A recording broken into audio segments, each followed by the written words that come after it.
প্রধানমন্ত্রী অনেক হবে, অনেক আসবে, প্রেসিডেন্ট অনেক হবে, অনেক আসবে।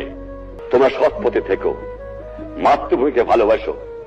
মনে রেখো, তোমাদের মধ্যে যেন পাকিস্তানের মেন্টালিটি না আসে। তোমরা পাকিস্তানের সৈনিক নও, তোমরা বাংলাদেশের সৈনিক। তোমরা হবে আমার পিপুলস আর্মি।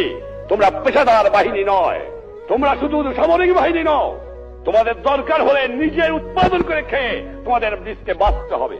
এটা হবে আমার জনগণের বাহিনী, এটা হবে পিপুলস আর্মি। এটা পাকিস্তানের পেশাদারি আর্মি হবে না। এইদিকে তোমাদের খেয়াল রাখা দরকার। আর যেখানে অন্যায় অবিচার দেখবা, চরম আঘাত করবা, ন্যায়ের পক্ষে দাঁড়াবা, গুরুজনকে মেনো, সৎ পথে থেকো, শৃঙ্খলা রেখো, তাহলে জীবনে মানুষ হতে পারবা। একথা তোমাদের ভুললে চলবে না।